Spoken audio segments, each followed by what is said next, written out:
In less than 8 years, Anduril Industries has gone from a little-known startup to the most talked-about company in defense. They've won contracts against Lockheed and Boeing, built autonomous fighter jets and reusable missiles, and have reached a valuation of over $30 billion. But how exactly did a company founded by an eccentric 24-year-old manage to break into one of the most bureaucratic and protected industries on the planet? Today, we're breaking down the full Anduril story. Their founders' unlikely origin, their business model, their cutting-edge military technology, and the billion-dollar bet that will determine whether they can actually deliver on it all. This is Boardroom Wire. Let's jump into it. To understand Anduril, you need to understand their eccentric founder, Palmer Luckey. Palmer is one of the most unusual founders in American business, and his path to the defense industry was anything but linear. Palmer Luckey has that type of Silicon Valley whiz kid origin story. He was homeschooled in Long Beach, California, and started taking college courses at 14 years old. He even started building virtual reality headsets in his parents' garage while his friends were still playing video games.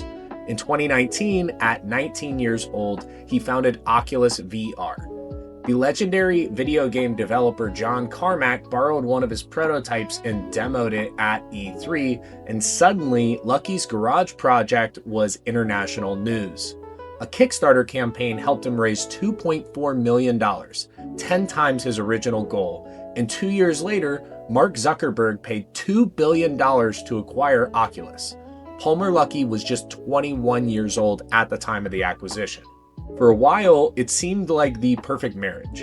Facebook had money and distribution, and Luckey had the technology and vision.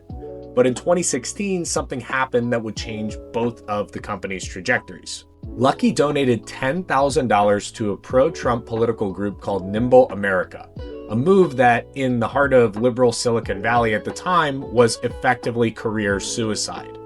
Facebook employees started to revolt. Internal emails, later obtained by the Wall Street Journal, showed executives pressured Luckey to publicly support a different candidate, and when he refused, he was later fired in March of 2017. When Senator Ted Cruz later asked Zuckerberg directly why was Palmer Luckey fired, Zuckerberg refused to answer. Luckey himself told 60 Minutes the whole thing boiled down to a $9,000 donation, and it really had nothing to do with performance. What happened next is what separates Luckey from most Silicon Valley founders. He didn't sulk, but he did have what many would consider an existential crisis. He told interviewers he was terrified of becoming another Eduardo, a reference to Eduardo Severin, the Facebook co-founder who faded into obscurity after he was ousted from the company. He said he wanted to prove he wasn't a one-hit wonder. He considered multiple new ventures, one of which was actually starting a non-for-profit prison chain that only gets paid when ex-prisoners stay out of prison. He ultimately decided not to do it because it required too much lobbying. He then tried to make a zero-calorie cheese from petroleum derivatives, which didn't work out for obvious reasons. The FDA actually banned the entire concept. But his breakthrough came when he was actually spending time with an old friend of his, Trey Stephens, who was a partner at Peter Thiel's founder fund and who'd spent years working at Palantir on defense and intelligence technology. They had started kicking around the idea of building a real-life Stark Industries for the modern defense industry in the United States. But now, with Luckey looking at the defense industry through fresh eyes, the eyes of a Silicon Valley technologist, he saw something that most people in the industry had stopped noticing. The technology was decades behind.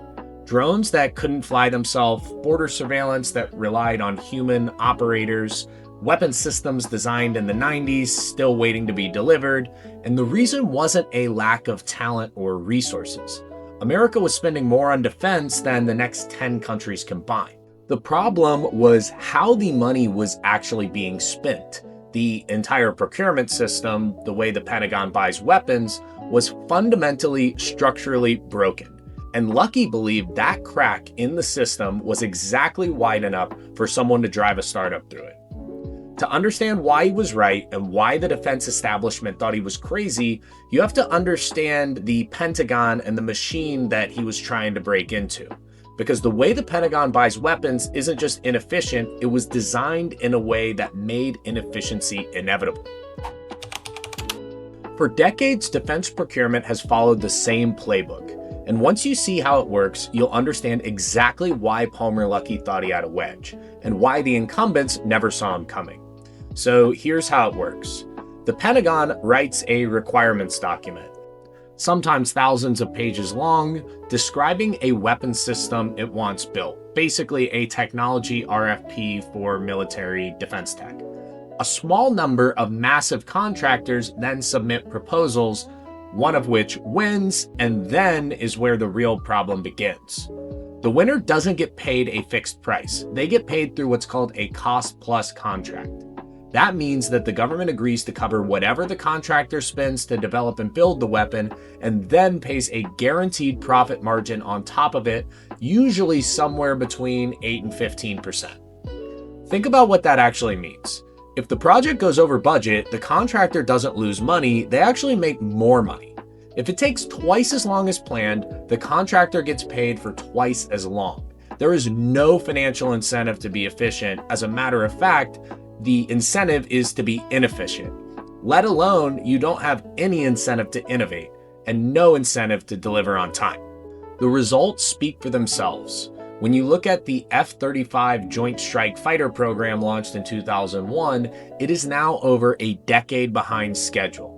Its estimated lifetime cost is roughly $1.7 trillion. One defense industry analyst even described the entire procurement system as resembling the Soviet centralized economy model. Lockheed Martin, the largest defense contractor on Earth, does $71 billion in annual revenue, operating at about 11% margin. R&D spending is only 2% of revenue, and other competitors like Raytheon, Northrop Grumman, General Dynamics, all the same story across the board. Single-digit to low double-digit margins, minimal R&D investment, and the government absorbs all of the risk while these companies collect the check. Between 2020 and 2024, $771 billion in Pentagon contracts went to just these 5 companies. Effectively, we aren't looking at a free market here. You're looking at an oligopoly that's subsidized by taxpayers and completely insulated from disruption. This is where Anduril comes in. Palmer Luckey and Trey Stevens saw one of the biggest market inefficiencies on the planet, so they built a team to exploit it.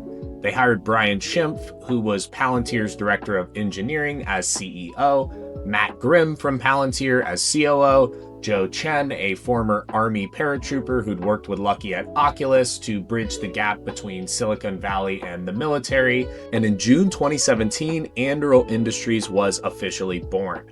Their name was inspired by Aragorn's sword in Lord of the Rings, which translated to the Flame of the West. The initials, AI. And their thesis, the one that the entire defense establishment thought was insane, was simple. Don't wait for the government to tell you what to build it first, show up with it in a finished product, and charge a fixed price. While it sounds simple, this business model decision really changed everything, because it didn't just differentiate Anduril from the competition, it completely inverted the economics of defense contracting. Under cost plus, the contractor's incentive is to spend more because they get paid more. Under Anduril's fixed pricing model, the incentive is to spend less because they keep the difference. They raised venture capital, spent their own money on R&D, and built finished working products. And then they walked into the Pentagon and said, here's what it does, here's the price, take it or leave it. One of the first major wins for Anduril was uprooting Boeing in a border surveillance project. Boeing had taken $1 billion worth of a contract and only managed to achieve covering 53 miles of the 2,000-mile southern border for surveillance purposes. The Pentagon then canceled, and with Anduril's approach, which was an autonomous surveillance tower powered by AI, they deployed at a fraction of the cost with the same mission, 75% cheaper, and actually delivered the full 2,000 miles of the border. This was a watershed moment for Anduril where they actually started competing with some of the prime contractors, but what really differentiates them is what this does to their margins. So Anduril's estimated gross margins are anywhere from 40 to 50%, where the defense industry standard is only 8 to 10%. What that means is that Anduril earns 4 to 5 times more the margin than Lockheed Martin on its defense contracts, as an example. Because Cost Plus created such bad incentives for the primes to continue to bloat costs and extend timelines, it created a generational opportunity for Anduril to jump in, build cutting-edge military tech, and make SaaS-like margin profiles on hardware. And while this business model sounds great on paper, it only works if the products actually perform. And what Anduril has built in just 8 years is where this story goes from interesting to genuinely extraordinary. Anduril has built some genuinely incredible technology over the past 8 years, and I want to highlight just a few of the different products, starting with the Fury, Anduril's autonomous combat aircraft. Think Top Gun, but without a pilot. It flies at nearly the speed of sound, can pull 9 Gs of maneuverability, maneuvers that would essentially kill a human pilot, and cost a fraction of the traditional fighter jet. Think of this as really competing with the legacy F-35 program that we launched back in 2001, which is still dealing with cost overruns for over 2 decades later. Anduril designed and built the Fury in under 3 years. When the Air Force picked finalists for its collaborative combat aircraft program, Anduril beat Boeing, Lockheed Martin, and Northrop Grumman, 3 companies with a combined 300 years of history, beaten by an 8-year-old startup. Production is officially beginning at their Ohio factory in 2026. Now next, there's Roadrunner, a reusable interceptor designed to take down incoming drones and missiles. It launches vertically, intercepts the threat at high speed, and then, unlike traditional missiles, lands vertically and can be used again. Traditional interceptor missiles cost $3 to $4 million per shot and are not reusable. And the Navy, for instance, spent $1 billion on interceptor missiles against Houthi drones in the Red Sea over about a 15-month period. When you look at Roadrunner and the fact that it can conduct hundreds of missions over its lifetime, the cost per intercept drops by orders of magnitude. Ghost is Anduril's reconnaissance drone, and unlike most defense products, it's been tested in actual combat. Ukrainian forces have been using Ghost drones since the early days of the war with Russia, reportedly within weeks of the invasion. Operating against sophisticated Russian electronic warfare forced Anduril to develop flying mesh networks, which basically are networks which allow drone swarms to relay data among themselves even when communications are being jammed. The US Army selected Ghost for its company-level small drone program, which means thousands of units deployed across infantry companies. And Anduril isn't just in the air. Dive LD is a 3-ton autonomous underwater vehicle for deep-sea missions, mine countermeasures, anti-submarine warfare, and infrastructure protection. Some of the world's most critical assets sit underwater. Think oil pipelines, fiber optic cables that carry your internet traffic, and military installations. Australia has already awarded Anduril a contract to develop the Ghost Shark autonomous submarine based on this platform. And while all of these products are cutting edge, they're just the hardware. What actually makes Anduril dangerous to the legacy defense establishment isn't what they build. It's the cutting edge software platform that they've designed to pull all of these various different pieces together. Every piece of Anduril software, every drone, every tower, every underwater vehicle runs on a single software platform called Lattice. And Lattice is the reason this company could become the most important defense contractor of the 21st century. Lattice is an AI-powered operating system that fuses data from any sensor, Anduril's hardware or third-party systems, into a unified real-time picture of the battlefield. A single operator can simultaneously coordinate drones, submarines, counter-drone systems, and surveillance towers through one interface. When a sentry tower detects an incoming threat, Lattice can automatically task a ghost drone for visual confirmation, calculate intercept trajectories for a Roadrunner missile, and present the human operator with recommended actions, all in seconds, not minutes. Lattice is what really differentiates Anduril from all of the other prime contractors who are trying to build similar products. All of those products sit as individual silos, whereas Anduril's connected everything, Ghost, Fury, Roadrunner, Dive, as applications on Lattice as a single operating system. It's basically the iOS of war. And because Lattice has become the operating system, it is also building an ecosystem that makes it much more difficult for the military contractors to leave. Lattice has an open architecture, meaning third-party manufacturers can integrate their own hardware into the Anduril platform. Every new system that plugs into the network makes it more valuable, with more data sources, better AI decision-making, and importantly, from an economics perspective for Anduril, harder to rip out and replace. The military is already building around it. The Army selected Lattice for its next-generation battle command systems. Special Operations Command awarded Anduril a contract to serve as their autonomy software integration partner. It's running counter-drone operations for Northern Command, and it's even managing space surveillance data for the Space Force. While the hardware contracts can be inconsistent and there's a lot of competition for those on a per contract basis, Lattice creates a sustainable, sticky, recurring revenue source for Anduril. The more platforms connected to the network, the higher the switching costs, and unlike hardware, software margins can improve with additional scale.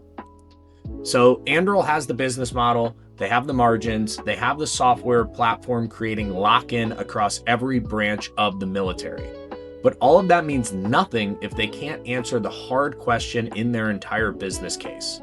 Can they actually manufacture at scale? Because right now they're building the largest weapons factory in modern American history and making a multi-billion-dollar bet on the future of the company.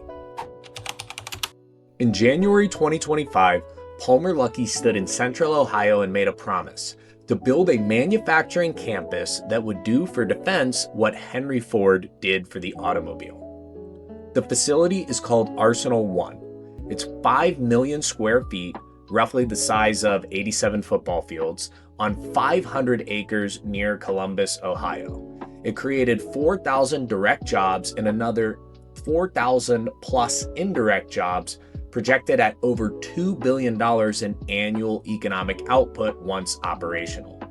The total investment is close to $1 billion. As of early 2026, construction on the first building, nearly 900,000 square feet, is well underway, with a second that just broke ground last summer. But Arsenal 1 isn't just a factory, it's a manufacturing philosophy. Traditional defense production requires specialized tooling for each weapon system, and when demands shift, entire assembly lines become worthless. Arsenal 1 is using common tooling across all their product lines. The same machinery that builds ghost drones can be reconfigured to produce Roadrunner interceptors or underwater vehicles. Essentially, it's an innovation in defense manufacturing. And this is very important strategically because America's industrial advantage won World War II. But decades of offshoring and consolidation has eroded that edge. China now produces more ships, more drones, and more missiles at a faster rate than the United States. Arsenal 1 is Anduril's answer to that. A bet that composable, software-driven manufacturing can restore American production speed without requiring the workforce of a wartime economy. Only time will tell if Anduril can pull it off, but the market is already pricing all of this in, and quite aggressively. Anduril's valuation is a sign that people are bullish on the company and their ability to execute, but there's some questions that aren't being asked nearly enough. Anduril's financial trajectory tells a story that most companies could only dream of, let alone defense startups. Revenue has doubled to approximately $1 billion in 2024. Their most recent funding round was a $2.5 billion raise at a $30.5 billion valuation. Peter Thiel's Founders Fund wrote a $1 billion check alone, the largest in the firm's history. And at a 30 times revenue multiple, the market is pricing Anduril like a high-growth software company, not a defense contractor. The contract pipeline supports that pricing. Anduril took over Microsoft's $22 billion augmented reality headset program for the Army. They're part of a $9 billion autonomous aircraft program. They've secured a $642 million Navy counter-drone contract, an $86 million SOCOM deal, and a growing portfolio of classified programs which remain financially undisclosed. Palmer Luckey has publicly confirmed that Anduril will be a public company, and with revenue at this scale, the IPO question is a matter of when, not if.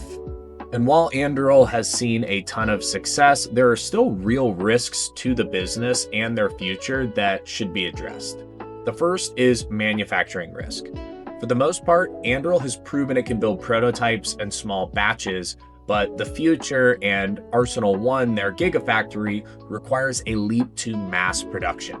Manufacturing at volume and at scale is an order of magnitude more complex than building prototypes, and no startup in modern defense history has successfully made that jump. The second is margin sustainability, and this might be the most important question of all. The Pentagon has historically been hostile to defense contractors earning what it considers excess profits. When TransDigm, a defense parts supplier, was found to have profit margins above 15%, the Department of Defense Inspector General demanded refunds. Anduril's 40+% margins are nearly 3 times what triggered that prior investigation. Whether the government lets them keep that spread or pressures it downward could reshape the entire company's economics. And last is customer concentration. The US government is essentially Anduril's only customer aside from a few other governments.